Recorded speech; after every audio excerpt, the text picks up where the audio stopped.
Each emotional experience you create between you and your partner either adds to a sense of security or subtracts from it. And if you just continue to add good, safe emotional experiences, you train yourself, your partner, your nervous system into a place of feeling secure. Is it chemistry, or are they filling a wound that you have from the past and it feels really exciting and it feels really good? What do you do to maintain spark and spontaneity in your marriage? And what do you recommend people do to do that in their own? I think it's just Trevor, Hanson, welcome to the Man Talk Show. How you doing, brother? Dude, I'm doing so well. I'm excited to be here. I've been looking forward to having a chat with you on the show for a while. It's fun. It's fun to be sitting with you. Likewise. A lot of life happened. I think we were trying to coordinate this for a while. You became a dad. Yes. And so I think this is going to be great. Where I want to start is just a sort of like big high level question, which is, what is the secret formula for a successful love life? If there is one, what's the formula that people need to know about? I've been thinking a lot about this lately, actually. It's like, what is the construction process of, I've been calling it secure relationship, but I guess that's a little bit more nerdy or clinical speak. If you're a therapist, you might say those kind of things, but, or a successful relationship. And I think it comes, I've watched couples that I work with and I go, what is it that leads them there? Because there's a moment or kind of a series of moments where you're like, oh, wow, like this is it. Like they're finding it and they're getting close to, we call it graduating or moving on from whatever, work we're doing. And I think it comes down to just a series of micro interactions that create safety. It's the emotional experience. Each emotional experience you create between you and your partner either adds to a sense of security or subtracts from it.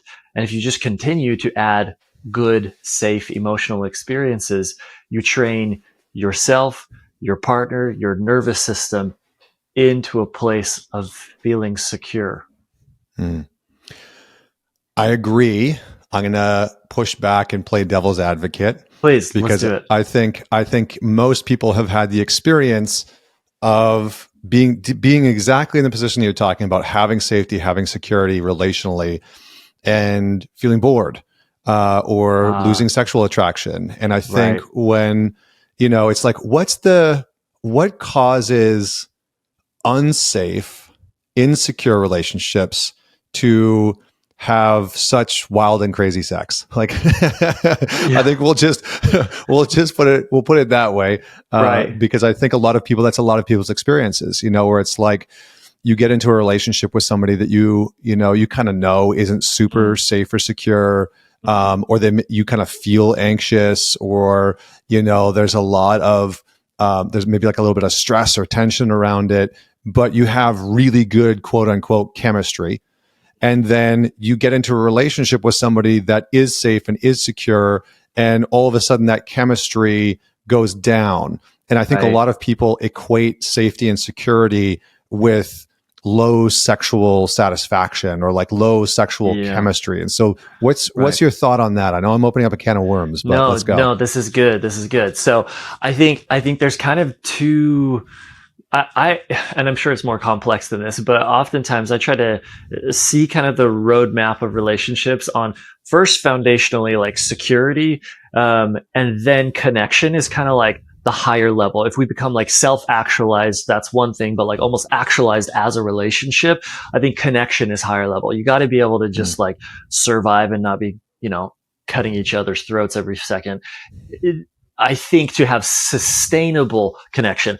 But what you're talking about, I honestly think it kind of leverages our nervous system and how the dopamine system works. You think about, I think the world has really reconfigured its concept of dopamine thanks to guys like Andrew Huberman talking about the pursuit of pleasure or the escape from discomfort really will increase that dopaminergic response within the body.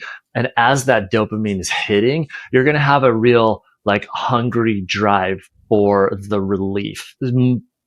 And and discomfort and pain will increase that drive. If you're in a connected relationship, you may not be feeling as much of that discomfort and pain. And so that when you get to the relief, let's say it is sex, it may not be hitting as hard. You're not getting that rush. But I think, and maybe I'm throwing in a new word here that I don't always necessarily love or agree with, but I think, a quote unquote toxic relationship that's very up and very down, it really leverages the dopamine system to become addictive, and your hits in addiction are always going to be much more like euphoric than just the constant inflow of, positive connection, safety, and security. Does it mean that you can't have like really amazing, mind-blowing connecting like sex or connecting experiences in a relationship that is pretty stable and you're not having that distress? Sure, there's a way to do that. But I think you and I are peeling back like maybe a little bit of awareness of how it might take some intentional focusing in order to still get that connecting, amazing sexual experience or connecting experience or what have you. But yeah, I think it comes down to a lot of it is leverage in biology. All right, team. This episode is brought to you by Hanson Shaving. Now, if you are like me, ever since I was young, shaving has been a bit of a pain in the butt. It's not something that I've done on a regular basis. I'm not the guy that like shaves every single day. But that was mostly because I couldn't find decent razors. I'd get the razors with like the 8 gajillion blades in them, and they'd never really do a great job. I'd always have irritation and nicks and cuts. And that has not been the case since switching over to Hanson's shaving and Hanson's blades. I've really actually enjoyed it. And I pretty much only shave my neck. And so that's like the soft area that's constantly getting irritated. But Hanson is a family-owned aerospace parts manufacturer, which is, I think, pretty damn cool. And they help to make the parts for the ISS, or the International Space Station, and the Mars rover. And now they are bringing that same precision manufacturing over to the shaving experience, which you can tell because when I use their product, and hopefully when you use their product, you're going to notice that there's less irritation. And I have noticed that immediately. I used to shave with just like an electric razor, and I would get lots of irritation. I've tried a whole bunch of different razors. I've never really found one that I've liked, but this one is just great precision, no irritation. It doesn't clog up, which is very surprising because for me, I've got that like thick, coarse beard hair that always clogs up razors, and it drives me freaking nuts because then it doesn't work very well. And they are affordable. So if you are somebody that shaves, then head on over to hensonshaving.com. It's HENSON shaving.com/mantalks. Again, hensonshaving.com/mantalks, and use the promo code mantalks so that you get 100 free blades included. That's 2 years worth of blades included in your purchase. Enjoy, enjoy, enjoy. Yeah, I mean, it's an interesting thing because there is, I think many people have experienced that correlation between being in, quote unquote, unsafe relationships. And I don't mean unsafe as in like abusive. I mean, unsafe as in like, you don't know where the other person stands, or, you can't quite get their attention or their validation or their acceptance or their approval. And then all of a sudden it creates this internal charge because there's like, what I would say, and probably what Jung would say if he was in this conversation, is that it like charges and activates your shadow. And then, online comes the shadow, and it's playing with that other person. And so I think the reason why I'm bringing this up is because we see divorce rates, kind of plateauing in this very high place. We see extremely high expectations on relationships to kind of be fulfilling in every department in your life. And I think that a lot of people get into, monogamous or long-term relationships, and they can settle into this kind of comfort zone that can have a net negative impact on sexual connection, on emotional connection, on psychological excitement. And so I'm curious to get your take on, maybe let's parse this up into a few different parts. Number one is, if you are somebody that continues to attract these sort of insecure relationships or attachments where, maybe quote unquote chemistry is super high, but Yeah, dependability and commitment is very low. How do you right. start to get your way out of that? Like, what do you do? How do you confront that? Yeah. Well, one, not to say that this is the one answer, but one thought that comes to my mind is I did a post forever ago about this idea that says, is it chemistry or are they filling a wound that you have from the past and it feels really exciting and it feels really good? Like Mm, if dad was really emotionally distant and unavailable and you wind up dating somebody or getting with somebody who is similar in hopes of like kind of the nervous system's attempt to repair. I think we look for opportunities to repair trauma, and especially if that person starts responding in positive ways, in ways that you have longed for, and that's awesome in the beginning, especially. And they might in the beginning, like things change as relationships develop, but I think asking ourselves like what is actually chemistry, or what is me trying to fill a wound, and it feels really good to have that wound filled, but I guess you have to be a bit aware of those wounds first. Maybe that's, mm. as you start asking like how do you approach that, I think that's the first part. It's like, where do some of my attachment wounds or kind of core wounds or parental wounds or whatever you want to call them, where do they exist, and am I aware of them, and am I aware of when I'm utilizing this relationship to fill those wounds? I think that might be an important question to explore. Yeah, I think you're onto something. I think that piece of like seeing how that charge or that intensity of connection or that intensity of chemistry, because it can be hard to let go of that because we can get stuck on the like hedonic treadmill, where everything today is about instant gratification. A lot of Yeah. dating apps are set up to give you, depending on where you are in the dating pool, but to give you Yeah. a hit of instant gratification. You're swiping right on a bunch of people, and it Totally. feels like you have all of this optionality. But then, the next day you've swiped through 100 people and nobody has responded back, and so Yeah. you're like kind of sitting there and you're like, well, hold on. And so, I think in a world where we do overemphasize instant pleasure and instant gratification, which can be a part of that cycle, right? It can be a part of that process where people are on that hedonic treadmill constantly trying to get sexual gratification, physical gratification, intellectual gratification. Okay, so get clear on some of the wounds, start to see how your nervous system is reacting to these insecure relationships and connections.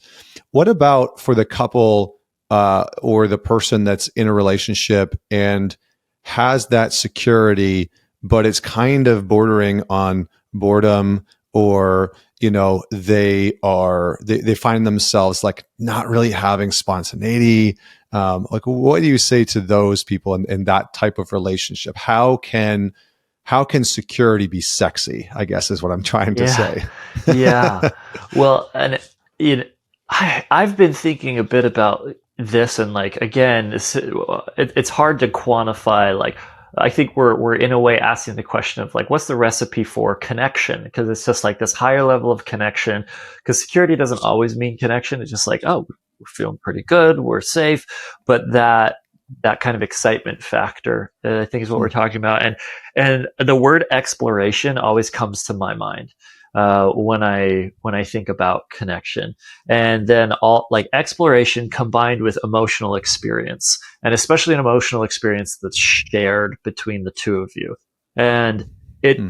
I think it takes some real intentionality, just as getting from insecure and reacting based on trauma, it's going to take a lot of work to get to the place of security. Like, it's still going to take work to go from security to connected.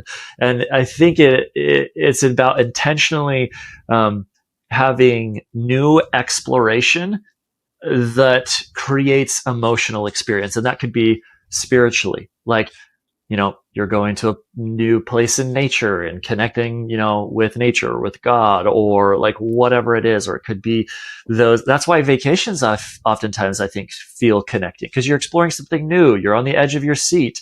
You're interested, there's that exploration combined with an emotional experience that's shared.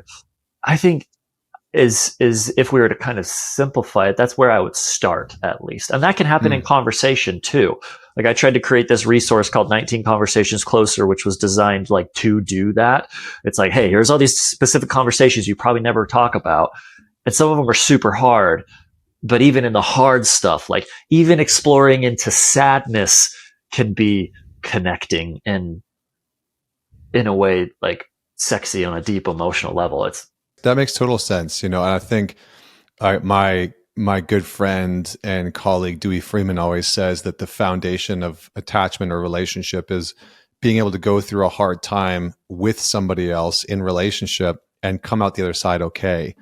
yeah, And sometimes that's not quote unquote super sexy, but it's what's required for a deeper kind of connection that maybe hasn't been present in your life. yeah, And when we yeah, start to build that type of foundation, it's oftentimes the thing that many of us, many people were maybe lacking in childhood or they've wanted in past relationships. And so it can feel foreign. And the funny thing about the brain is that it doesn't like things that are foreign. It likes things right. that are predictable. It likes patterns that we know.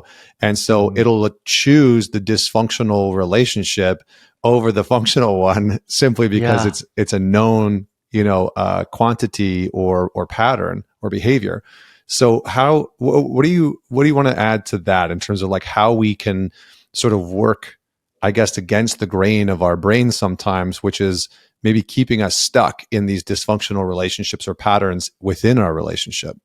Yeah, meaning kind of keeping us stuck from moving into new spaces or exploration. Yeah, from like preventing us from having a deeper conversation or emotional connection or, sexual intimacy.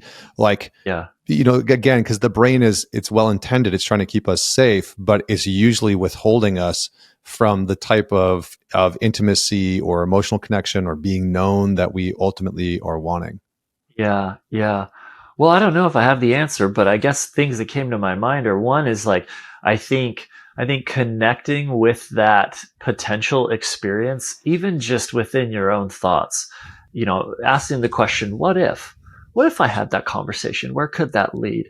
And as you visualize that and imagine that, in a way, letting yourself be aware of the emotional experience that you create just solo.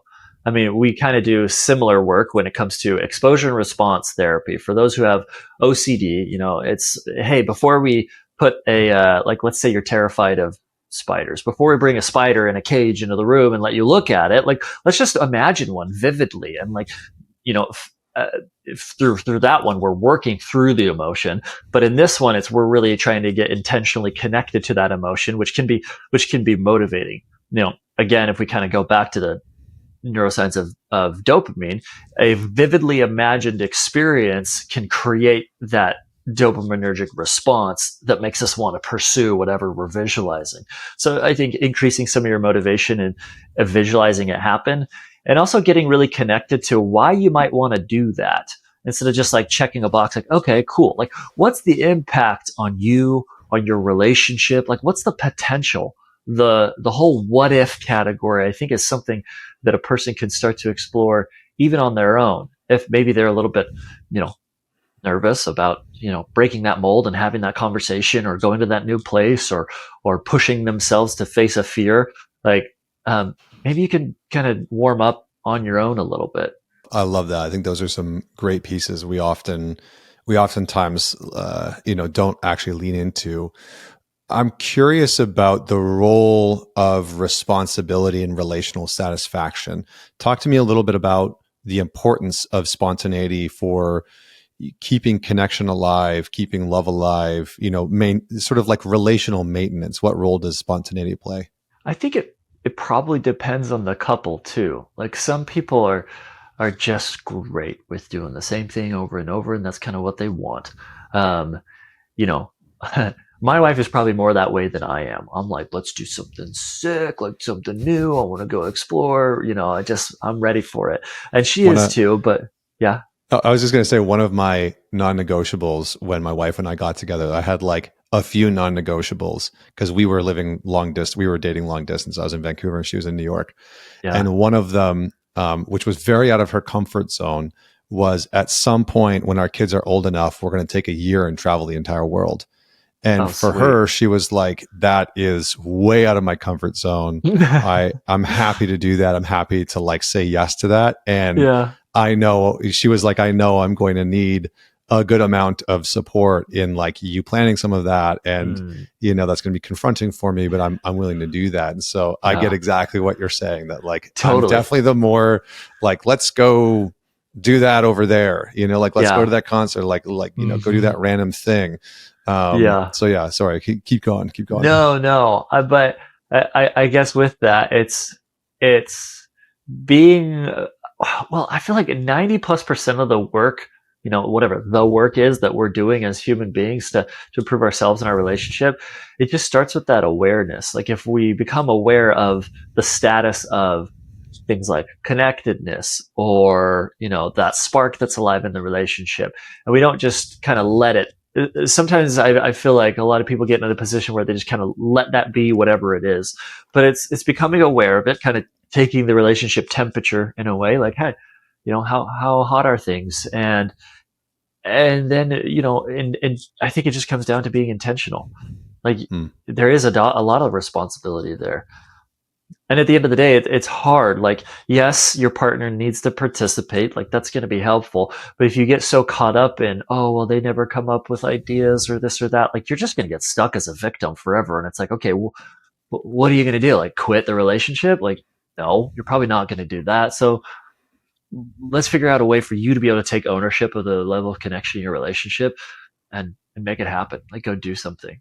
Yeah, I feel like sometimes relationships are a balance of one person pushing a part of the relationship forward and traversing the other person's fears and insecurities that naturally come up as that part of the relationship is pressed forward, whether it's Yeah. deeper intimacy or spontaneity, or maybe it's just Yeah. comfort and stability, Yeah. because I know for myself, like having comfort and stability wasn't innate in my past relationships, and it was Right. something that I kind of bucked against. And um, so I feel like that's just an interesting part of the dance, Yeah. where Yeah. how would you say that individuals within a relationship can support a partner who is having fears or insecurities come up as the relationship is maturing and progressing or deepening? Like fears or insecurities specifically about like relational type things.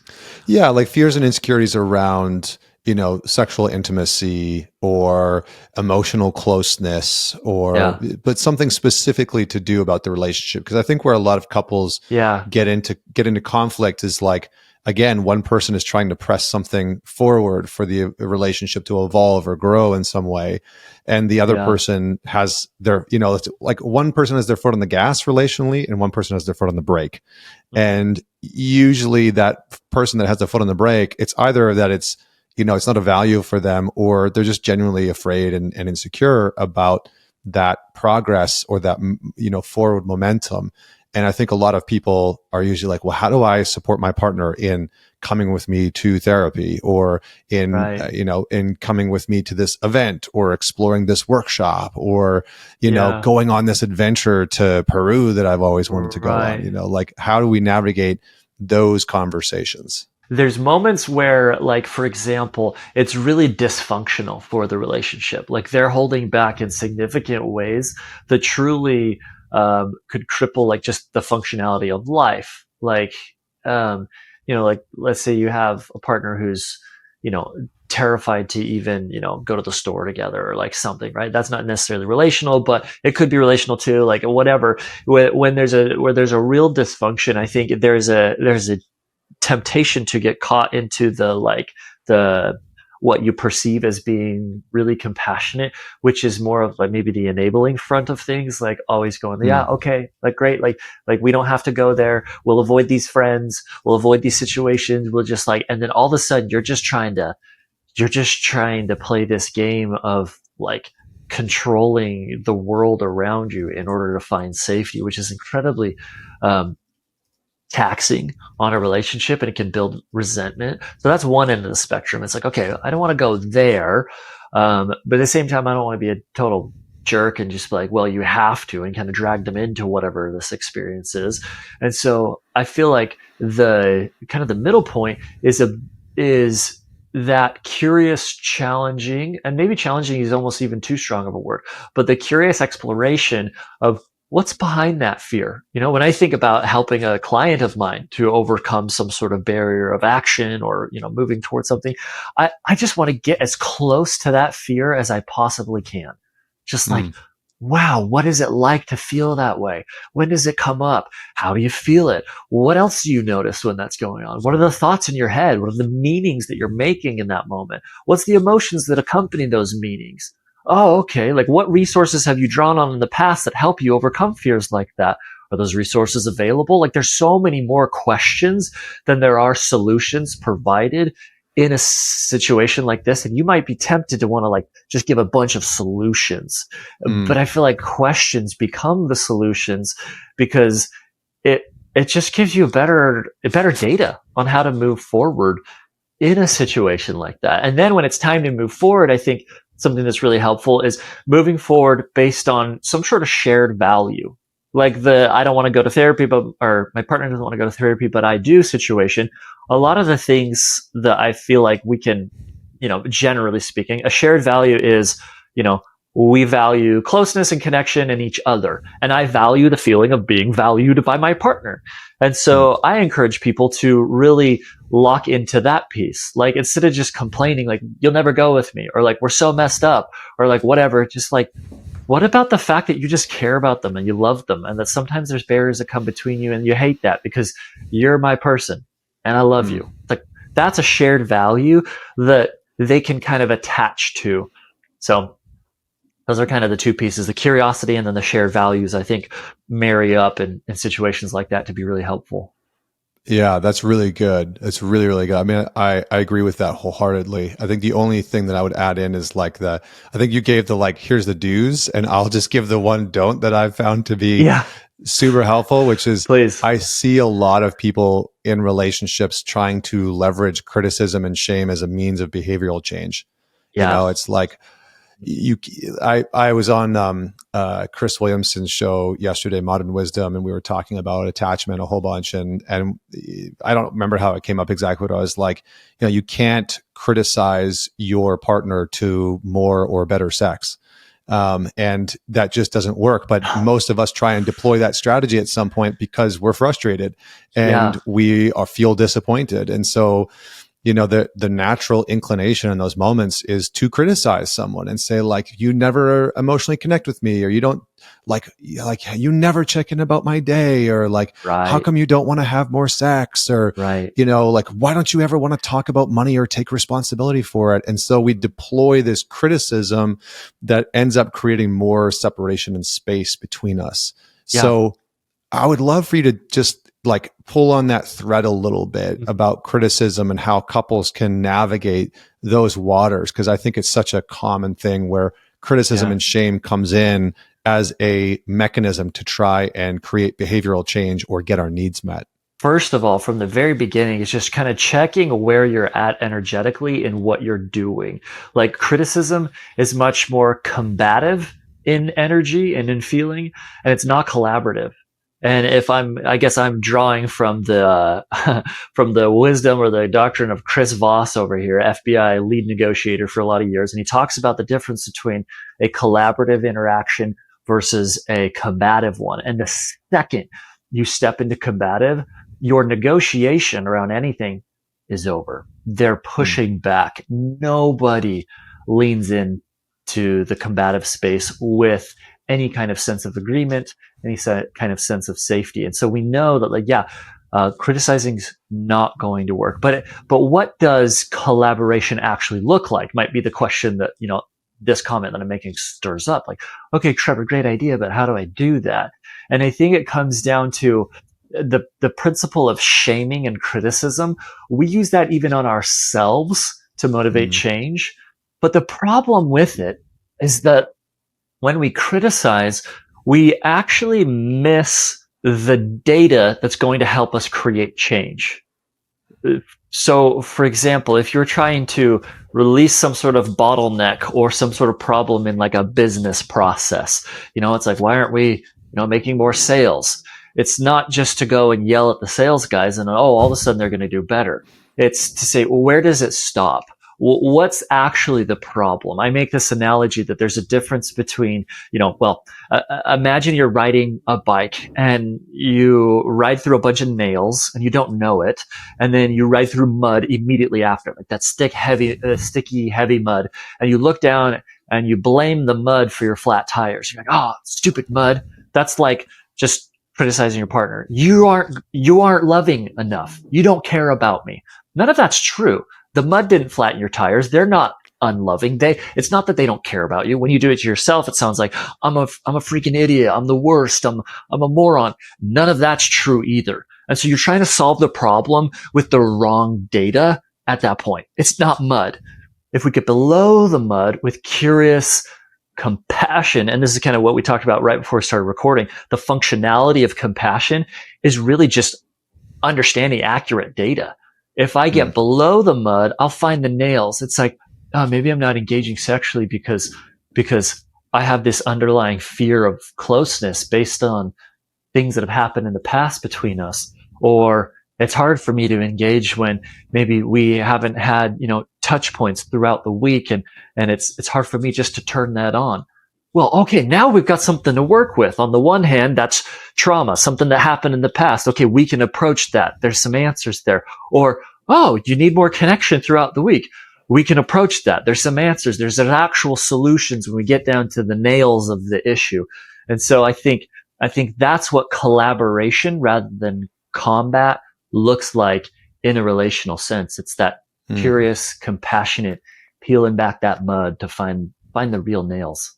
Yeah, it's such a good analogy too. And it's funny because we often deploy the strategies that we witnessed or experienced growing up, right? And so it's very common that people and partners who deploy the mechanism of criticism in their adult relationships experienced that or witnessed it when they were young. They were on the receiving end of being heavily criticized as a means of trying to get them to be a good boy or a good girl or do their homework or eat their vegetables or, whatever the hell else it is. And I think the reason why I bring that up is that I've caught myself wanting to criticize as a parent, and in moments of, frustration and anger and like, I was like, oh, where did that come from? And I could hear myself hearing that as a kid, hearing some version of that, and the big piece, and I don't think I've ever talked about this on the show, but the big piece that came up for me was, I don't remember what my son was doing. He was doing something and it was like ridiculous and, irritating. And I was trying to get him to stop. And of course he wasn't listening. and I found myself, I had the thought, and I almost said, and I didn't, but I had the thought of like, what's wrong with you? And it was so interesting to hear this like very shaming, very sort of hypercritical comment that wanted to come out of me. I was like, whoa, like where did that come from? And then I realized that was most of my experience growing up, hearing that sometimes directly, like, what the hell's wrong with you? Why would you do that? Or hearing versions of that as a means to try and get me to behave. And it didn't work. It didn't work for me, and it hasn't worked for many people. But, so it's almost like we have to kind of check. I say that because we, as the individual who's criticizing or trying to use shame as a tactic to get behavioral change, we have to check ourselves and kind of see like, where did we learn that? Are we doing that because we feel helpless? Are we doing that because that's what we experienced? Are we doing that because we want to have a sense of power or agency over the other person? And, I think that culturally, I'll just say one last piece and I'm going to hand the mic back over to you. But I think culturally, I see this being so dominant right now. People using criticism online to try and behavior correct. People using shame online to try and behavior correct. And it's just, it's disgusting and it doesn't work. That's the crazy thing, is that like, it literally never works. And if it works Yeah. for you individually, there will come a time where it'll not only be net negative, but things will really deteriorate quickly, and you Yeah. will bottom out because you will start to do things out of this very negative place. Yeah. So, yeah, Well, thoughts, comments on that. I just want to hand it back.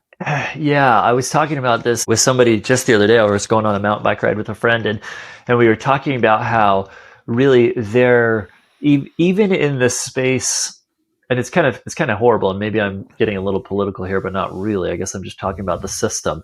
It's unfortunate because even from who we would need to be our leaders when it comes to lawmaking and things of that nature, we see the same patterns.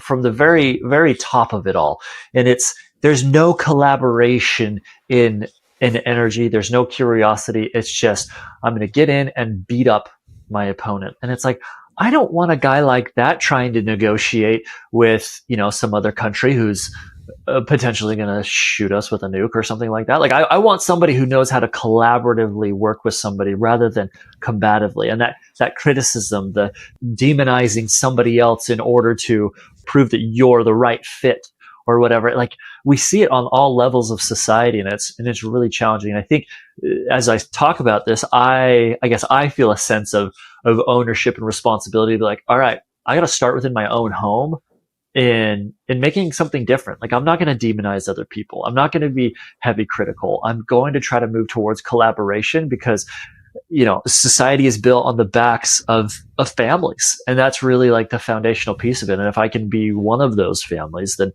I want to be. I agree that society is built on the backs of families, and it does seem like families and family values and the sort of like virtues of families are being eroded in some ways, Yeah. and it's a really alarming thing. I see government and education systems stepping in and elbowing the parents out in a lot of ways. I see Mm. narratives from social movements that, it's like children don't belong to their parents, they belong to the community. And it's like, what in the F are you actually talking about? Of your like parents brought them into the world, they're responsible for them, they're legally Right. responsible for them. Like, what are you talking Right. about?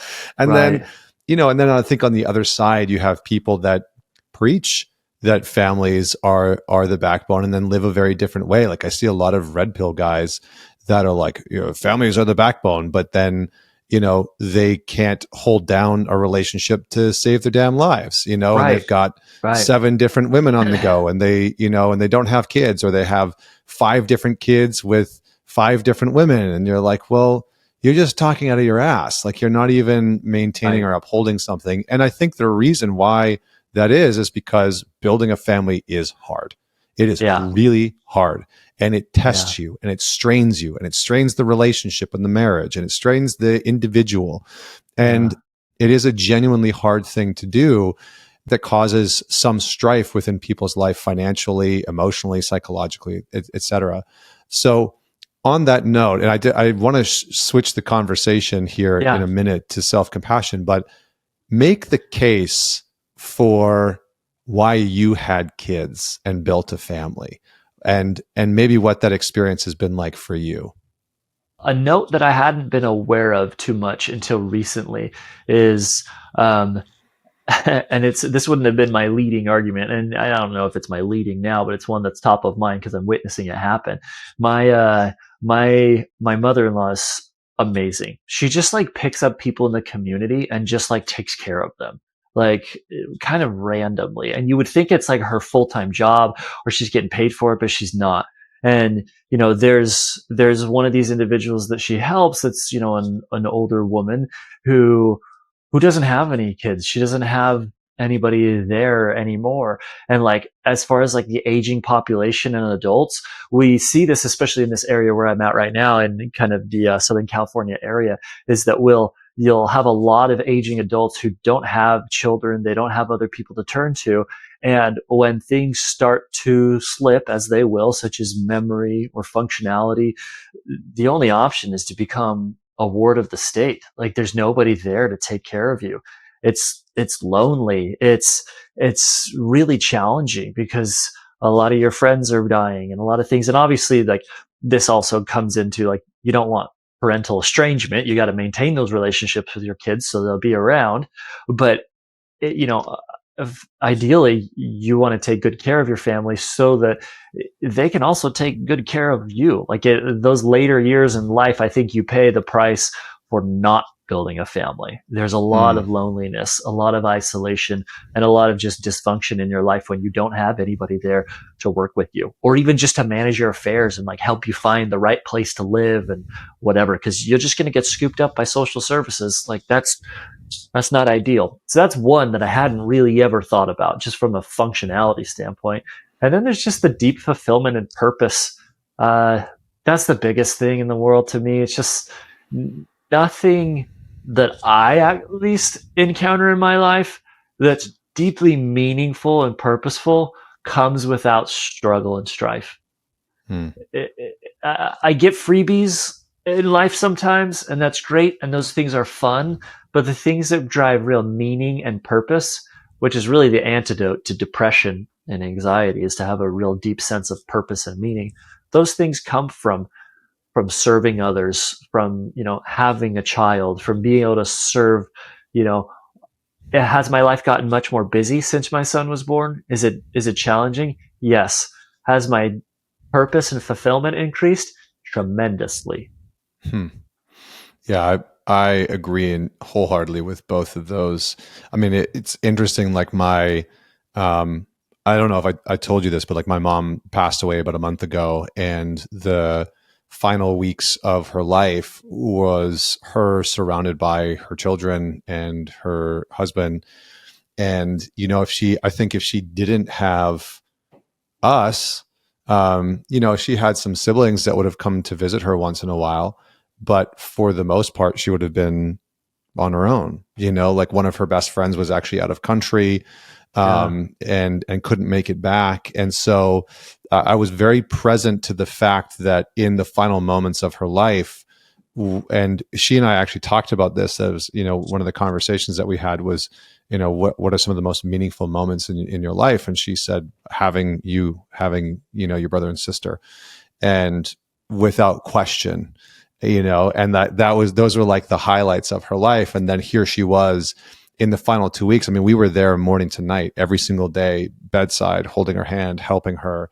And it really, I walked away. I mean, I'm still in the grieving process, but Right. I kind of came out of that and was like, man, I wish that type of ending for every human being on this planet, Mm. and I wish that for myself, to in the final weeks and moments of my life, to really be surrounded by people that I love and who love me.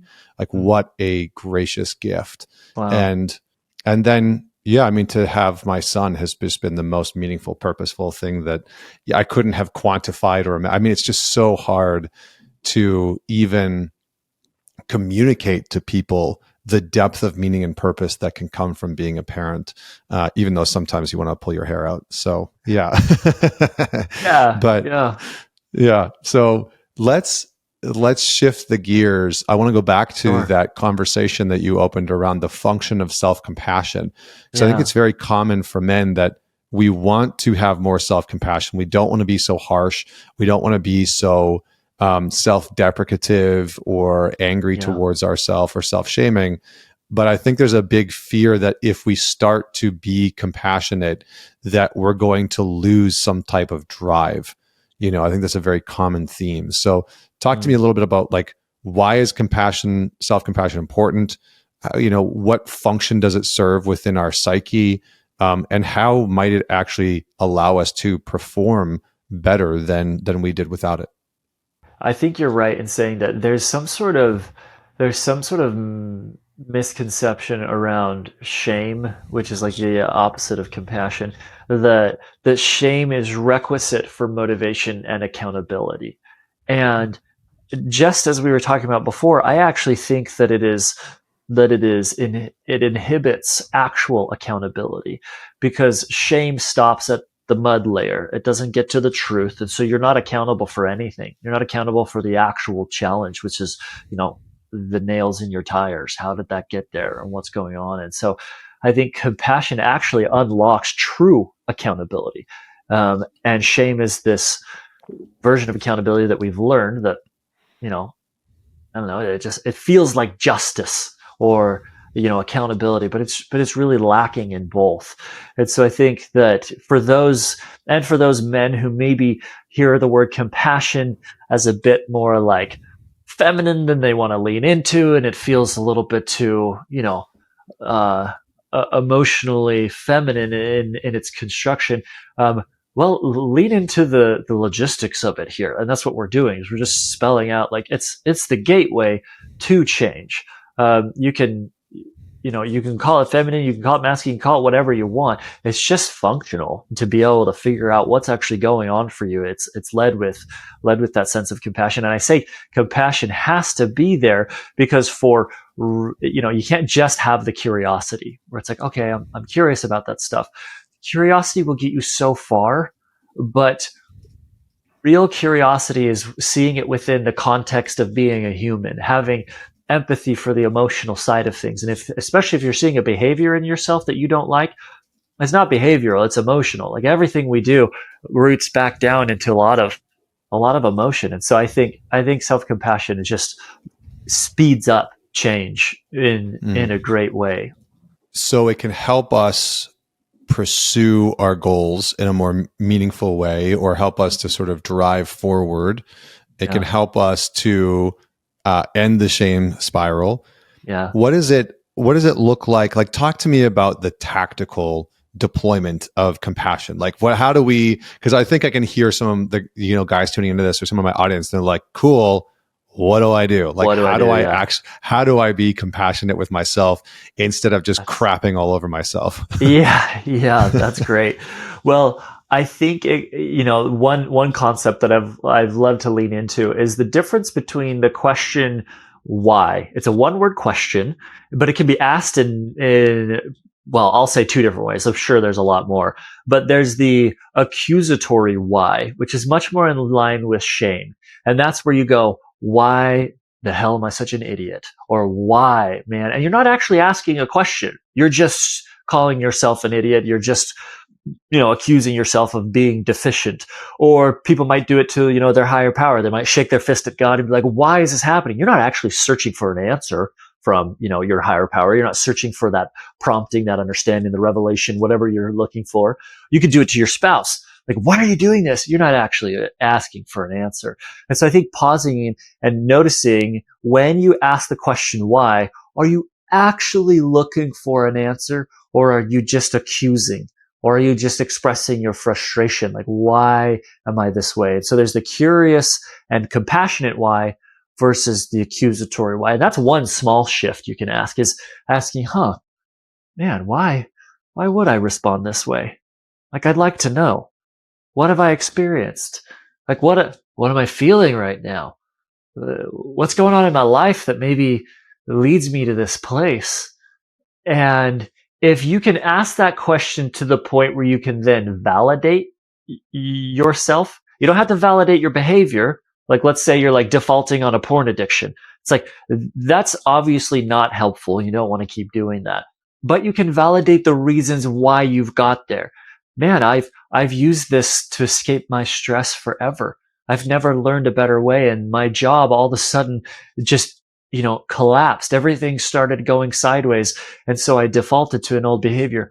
Oh, that doesn't work quite well. I get why I do that. I understand. That's the compassionate part. I validate that. So now let me see if I can fix that. Again, a solution becomes more clear. Maybe figure out a better way of managing my stress. Sounds good. Like, it's functional, and it's slower. You got to slow down. It's way easy to call yourself an idiot and be done.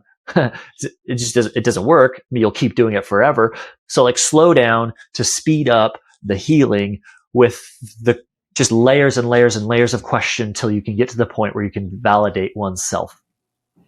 Yeah, I like that approach of moving to being solutions oriented versus shame oriented, and having an understanding of the behavior. Because I think one of the things that I struggled with when I was trying to deploy self compassion in my own life, because I had a very abusive inner dialogue for a long time, like Yeah. really verbally abusive inner dialogue. And what I've come to learn is that for a lot of guys, that's their experience. You know, their inner conversation is just freaking brutal. Yeah. And they talk to themselves in a way that they would never talk to any other human being in their life. Anyone. Yeah. And what I really struggled with was letting myself have compassion towards myself felt like I was letting myself off the hook. Yeah. You know, it felt like I was like, I can't do that because I'm going to give myself a pass. And then that means that things are going to get even worse. And so that became the barrier or the block or the resistance for me to not actually be compassionate towards myself. Cause I was like, well, I can't do that. So how does a man confront that resistance of, if I let myself feel compassion towards myself, I'm going to fall off an edge and like just Yeah. let myself off the hook for everything. Yeah, yeah, and I think it comes back to kind of what you were just saying is having that solutions focused kind of capstone to the whole experience. It's not just the compassion; it's the, oh, I get it. Now what? Oh, Mm. I understand. Now what? It's like it's just gathering information in order to then move forward in solving the problem that you might be facing.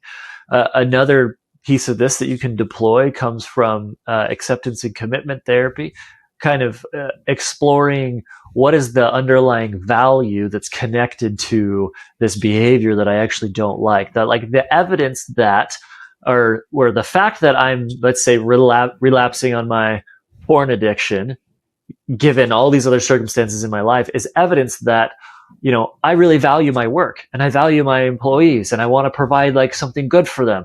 And I'm really Mm. overwhelmed because some things are maybe falling apart. Maybe you lost a deal or lost some other employees or something's going on. Wow, I value that. And then once you have a value in place, you can move towards that with a lot of energy instead of moving Mm. towards, let's say, the addiction. It's okay. If I value my employees and my work, then I'm going to double down on, finding recruiters to bring new people in, or finding a way to optimize that process that is falling apart, or bringing in other help, or spending a bit more time focusing on that. Like, you have some actions that can help you move towards that value. And it's kind of crazy, behind almost every quote unquote bad behavior, there's probably some sort of thing that you value that's good that you can honor. Yeah, I love that perspective. Because I think it's entirely true, right? It's like the saying, like, there's gold in the shadow, behind all the stuff that we're hiding or all of our dysfunction, like there's gold in there to be found. And I mean, I found that for myself with this self-compassion piece, I had to create some level of detachment between behavior and personhood. I had to create some level of separation between, just because I did something wrong doesn't mean I'm an absolute piece of garbage. That Right. doesn't mean that I am wrong. And, I think that's the thing that actually is, for me, that was one of the first steps of being compassionate towards myself, was this constant reaffirmation of, just because I screwed up, just because I went back to porn, just because I went back to weed, just because I texted that girl and I had that behavior, it doesn't mean that there's something foundationally wrong with me. And that was a great first step of separating behavior and personhood, to say that behavior was quote unquote bad or not what I wanted, but that doesn't mean that I am bad or not what I wanted. Yeah. And that I found to be super helpful as a starting block. Because without that, it was just, that behavior was bad, ergo I'm a piece of crap. Yeah. So Yeah. Well, and I think also, even just the fact that there's discomfort around a behavior tells you something about who, if it's hard to define who we actually are, like what does that even mean? But if I can get close to it, usually if I feel resistance or discomfort towards something, then that's a good signal that that might not actually be who I am. Like, I'm the guy who that longs to respond kindly to his wife, that longs to provide, safe, meaningful experiences for his family, that wants to show up and work hard. Like, that's within me. Does it? And then when I go against those principles or ideas, there's discomfort. oh well, that's a pretty good system or signal that you're disrupting the true system, the true you. If there's discomfort, then that's a good signal that says who you actually are doesn't really like doing that, so let's find a way to change it. And if you can see it from that, I think that helps Hmm. me to separate it a bit. It's like, no, that's not who I am, and the evidence is that I'm uncomfortable with it. I don't want that in my life. That's a really interesting perspective. So you're saying, just to kind of reflect that back, you're Yeah, saying that looking at the fact that you don't want that behavior is is a reinforcement, or at least a kind of like lead on who it is that you actually are and want to be. yeah, yeah, Yeah, totally. beautiful. That's such a great thing, I think, for people to start to take away, because I think for many people, it's like, well, I don't really know who I am. I don't really know what I want. And I mean, I hear that all the time, especially from a lot of young men who are just like, I don't know what to do with my life. Like, where do I start? Yeah, And I feel like yeah. that's a great place to kind of start to dig into. What would you say about finding a deeper sense of who you are in a world that is increasingly more seemingly chaotic? Because I think what a lot of guys that I see commenting on my YouTube videos and sharing my podcasts and stuff like that is that they feel quite disrupted and maybe a little disoriented from the very like chaotic nature of our times and the internet and how fast things are going. How does one begin to develop a sense of security within themselves that can navigate through the chaotic times that we find ourselves in? I know that's a very big question, but I'm curious to get your thoughts. Part of me wants to lean back into kind of our values type conversation.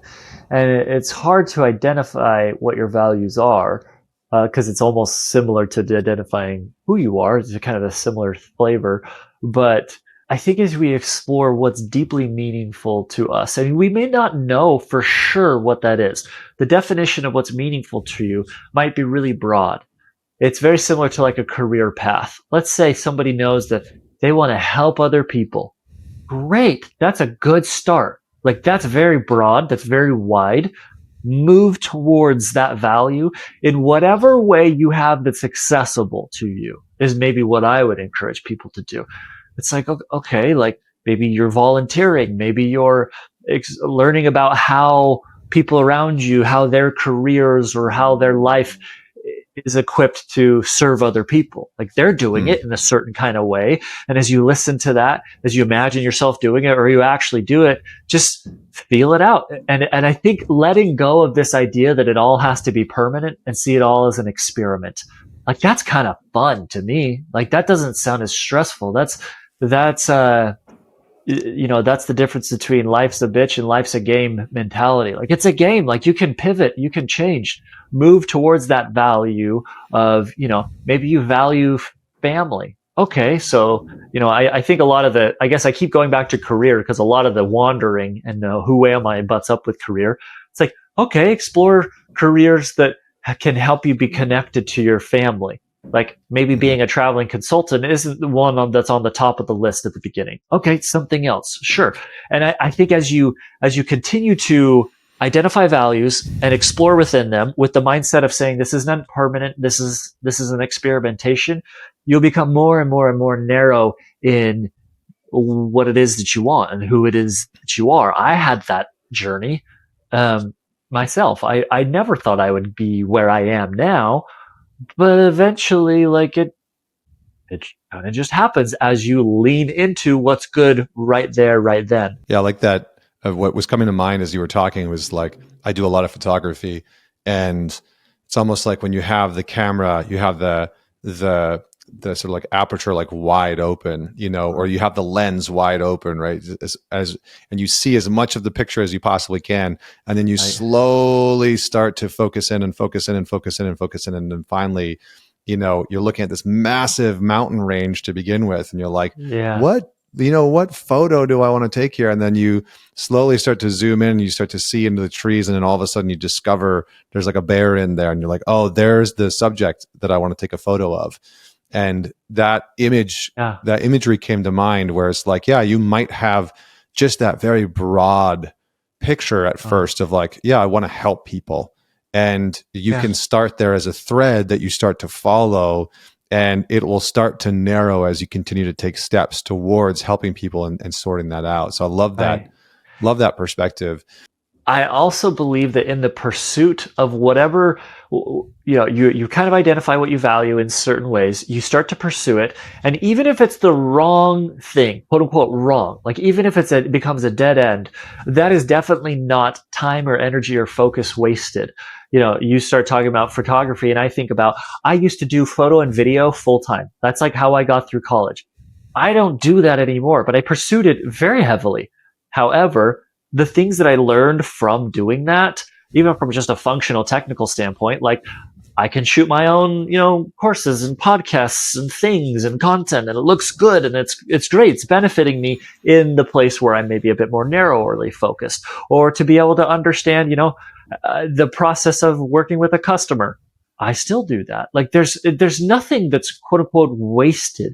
You're going to Mm, take pieces from your entire experience, whatever it is, and you're going to hold on to the things that are meaningful. And usually the pursuit of what's meaningful, the lessons that come from that become almost more valuable than the destination in itself. love that.